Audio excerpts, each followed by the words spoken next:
Merci, professeur Abou. Merci à toute l'équipe de MAMI pour nous avoir conviés à cette importante réunion pour partager un peu les expériences menées au Sénégal dans le cadre de l'approche MAMI, se basant sur les lignes directrices de l'OMS 2023, qui a accordé une part importante aux nourrissons de moins de 6 mois à risque de troubles de croissance et de développement. Ce chapitre a été développé au niveau du protocole PECMA révisé à la section 7 de ce protocole, que je vais essayer de partager avec vous en 15 minutes. Je pense que sur les premiers diapositifs d'introduction, je vais aller plus rapidement pour insister sur les aspects pratiques nouveaux qu'on a inclus dans ce nouveau protocole. Pour dire que, comme vous savez tous, hein, l'OMS a publié des lignes directrices euh, sur la prévention et la prise en charge de la malnutrition. Ces lignes directrices sont basées sur des preuves et conçues pour être adaptées aux différents contextes nationaux. Donc, chaque pays doit adapter ces nouvelles lignes directrices pour les intégrer dans le protocole de prise en charge. Donc, le Sénégal s'est engagé dans la révision de ce protocole. Le protocole national qui existait depuis 2013 a, en tout cas, entamé une révision tentant d'intégrer les nouvelles recommandations de l'OMS. Donc, ces nouvelles recommandations sont faites de 21 recommandations. 21 recommandations, donc 14 sont nouvelles, et des 7 qui sont que des mises à jour, et 12 déclarations de bonnes pratiques. Et parmi ces recommandations figurent les recommandations sur les nourrissons présentant un risque de troubles de croissance et de développement. Donc, c'est vraiment quelque chose de nouvel qui apporte des éclaircissements sur une partie qui manquait. Quand on voit le protocole de 2013, on voit ici sur la figure, le protocole 2013 couvrait les enfants qui présentaient des malnutritions aiguës sévères, que ce soit les enfants de moins de 6 mois et plus de 6 mois. Et pour les enfants qui n'avaient pas de malnutrition aiguë sévère, mais qui avaient un faible poids de naissance, en tout cas un autre facteur de risque, il n'y avait pas de directive sur ces enfants-là. Donc, le nouveau protocole englobe tous les âges, de la naissance à 59 mois, mais également le champ de la malnutrition aiguë modérée également qui manquait, qui a été pris en compte, ainsi que le champ de la prévention. Dans l'ancien protocole, il n'y avait pas de prévention. Aujourd'hui, les nouvelles directives englobent tous les âges, de la naissance à 5 ans, aussi bien les aspects préventifs que les aspects curatifs. Donc, le Sénégal, quand il s'est engagé, la première chose, c'est s'il y avait beaucoup d'étapes. Je vais passer rapidement sur les étapes parce qu'il y a beaucoup de formations, des ateliers régionaux, des partages de recommandations, de la mise en place d'un comité technique de nutrition au niveau de la DAN, de la Division de l'alimentation et de la nutrition du Sénégal. Et on a organisé plusieurs ateliers de partage des nouvelles directives de l'OMS. Et l'un des points forts, c'est d'avoir, en tout cas, toutes les parties prenantes ont pris part à l'élaboration, depuis le ministère de la Santé et de l'Action sociale, les autres secteurs, les ministères sectoriels également impliqués en tout cas, dans la prévention et la prise en charge de la malnutrition, aussi bien l'agriculture, l'élevage, en tout cas tous les secteurs ministériels, la primature, avec les agences des Nations Unies, les ONG qui nous ont accompagnés, les sociétés savantes et toutes les universités du Sénégal, que ce soit l'UCAD, l'Université Gaston Berger, l'Université de Bambey, toutes ces parties prenantes, depuis le début, se sont engagées dans la révision de ce protocole. Et ces étapes, c'est des ateliers d'abord de partage. Plusieurs ateliers ont été organisés. On a mis en place un comité restreint, que l'IPS avait joué un rôle important dans ce comité restreint. On a fait des ateliers de révision. Les ateliers de révision ont commencé à partir de septembre 2024. Et on a fait plusieurs également. Après chaque atelier, on a fait des réunions de groupes techniques qui ont validé tous les travaux des groupes qui ont été faits. Des ateliers encore de jusqu'à l'atelier de consolidation d'avril 2017. Au décours de l'ensemble de ces ateliers, nous avons dégagé une ossature, le protocole, que voici, l'ossature. Et vous voyez ici dans la partie 7, le chapitre 7, qui est la prise en charge des nourrissons de moins de 6 mois à risque de troubles de croissance et de développement, qui n'existe pas dans l'ancien protocole. À partir de cet instant, on va donner les principales en tout cas, implications thérapeutiques et préventives chez ces nourrissons de moins de 5 ans. Pour dire quoi? Donc, les anciens directives de l'OMS ont, il y a toujours eu des recommandations jusqu'à l'âge de 2 mois en général. De la naissance à 2 mois, c'est la période néonatale. Pendant ces périodes néonatales, il y a eu beaucoup de déclarations de bonnes pratiques pour ces nourrissons-là. Cependant, entre 2 mois et 6 mois, c'est ça, là où il y avait une lacune. Une lacune qui est bien connue pour ces nourrissons-là et qui parfois présentait un risque de troubles de croissance et de développement. Et l'OMS a donné vraiment des directives pour que ces enfants-là puissent être pris en charge avant qu'ils ne deviennent malnutris.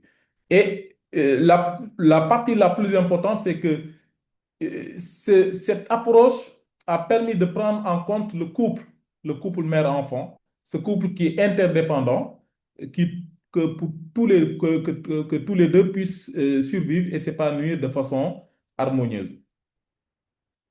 Et la définition, ça c'est important quand même, des critères, les critères qui permettent de dire quels sont ces nourrissons-là qui présentent un risque de troubles de croissance et de développement. L'OMS les a catégorisés en 4 niveaux. Le premier groupe, ce sont des groupes d'enfants qui, à la naissance, présentent des facteurs de risque. Que le nouveau-né soit de faible poids de naissance ou qu'il soit prématuré, ou qu'il y ait une asphyxie périnatale, en tout cas un facteur à la naissance qui l'expose à devenir malnutri ultérieurement. Ça, c'est le premier groupe. Le groupe d'enfants qui naissent avec un facteur de risque identifié. Le deuxième groupe, c'est le groupe d'enfants qui, au cours du suivi, présentent des mesures séquentielles. Les mesures séquentielles ne suivent pas. L'enfant ne grandit pas de façon adéquate. On a pris le poids sur 2 mesures consécutives, le poids reste stagnant ou bien le poids diminue. Quand 2 mesures consécutives sont pas, en tout cas, n'évoluent pas de façon favorable, cet enfant-là est considéré comme un enfant à risque. Le troisième groupe, c'est un enfant pour qui la mesure actuelle, une seule mesure, a permis d'identifier un poids-âge qui est faible, un poids-âge qui est inférieur à moins de Z-score, ou bien un poids-taille qui est inférieur à moins de Z-score, ou bien un périmètre brachial qui est inférieur à 110. Ça, c'est une nouveauté. Chez les nourrissons, entre 6 semaines et 6 mois, un périmètre brachial inférieur à 110 est considéré comme un enfant qui a une malnutrition aiguë sévère. Et ensuite, à l'examen clinique, si on a des erreurs de type nutritionnel, cet enfant également, même s'il est malnutri, il est considéré comme un enfant à risque de troubles de croissance et de développement. Le quatrième groupe, ce sont les enfants qui naissent avec un facteur connu, un facteur qu'il soit cardiopathe, un enfant qui naît avec une cardiopathie, un enfant qui naît avec l'infection à VIH, un nouveau-né qui est hospitalisé, hein, ou bien parfois le risque peut être maternel, un maman qui est malade, un malade qui est sous chimiothérapie, une mère qui est diabétique, en tout cas quand la maman présente un facteur de risque. Ça, ce sont des facteurs de risque connus chez un enfant, soit chez l'enfant, soit chez la mère. Et savoir que ces 4 groupes peuvent être interconnectés, on peut avoir deux facteurs qui sont croisés et ces facteurs-là, quand ils sont croisés, augmentent également le risque de troubles de croissance et de développement.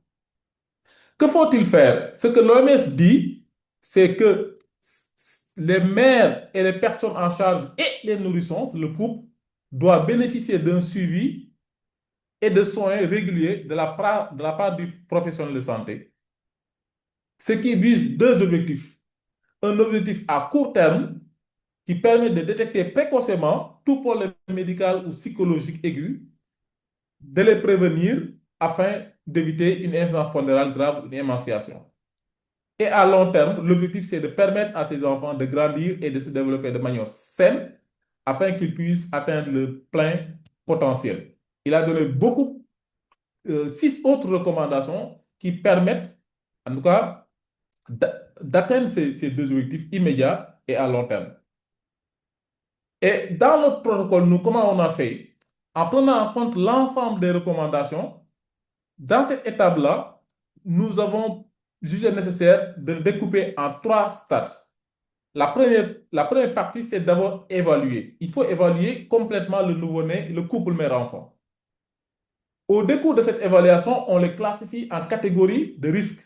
Est-ce qu'il a un risque élevé, il a un risque modéré ou bien il a un risque faible de troubles de croissance et de développement? Et en fonction de cette classification, on va faire une prise en charge proprement dite qui peut se faire soit en hospitalisation, soit en ambulatoire, en fonction des risques qui ont été déterminés. Alors, comment on fait l'évaluation? On suggère d'évaluer à chaque contact l'enfant. Premier contact, et puis à chaque visite, évaluer, réévaluer l'enfant et le classer. Qu'est-ce qu'il faut évaluer? D'abord, l'état de santé du nourrisson et de la mère, les deux. La réactivité de la mère aux signes. Est-ce que la maman est consciente des signes que présente le nouveau-né ou le nourrisson? Évaluer l'allaitement maternel, examen du sein de la maman, la position de l'allaitement maternel. Est-ce que la prise est correcte? Est-ce que la succion elle est bonne? Est-ce que la déglution elle est bonne? Ensuite, on évalue l'examen physique de l'enfant. Est-ce que les soins postnataux ont été administrés? Comment est l'état de santé mentale de la maman? C'est ça qu'il faut évaluer pour chaque enfant. Et comment le faire? Comment faire cette évaluation? Cette, cette évaluation a pour but de déterminer à quel niveau prendre en charge l'enfant. Est-ce que cet enfant a besoin d'être hospitalisé ou bien est-ce que cet enfant peut être suivi en ambulatoire? Et pour cela, il faut rechercher des signes de danger, les signes de danger de la PCME que l'on connaît tous. Il faut former. Là aussi, l'OMS a insisté sur la formation des agents de santé à la reconnaissance de ces signes de danger, à la recherche des problèmes médicaux aigus qui peuvent nécessiter une hospitalisation, à rechercher des problèmes médicaux qui nécessitent des soins de suivi à moyen ou long terme, savoir évaluer l'allaitement maternel, comme on l'a dit tout à l'heure, comment c'est pratiqué, et quand l'allaitement maternel n'est pas possible, comment alimenter l'enfant de façon appropriée, utilisant les aliments de substitution.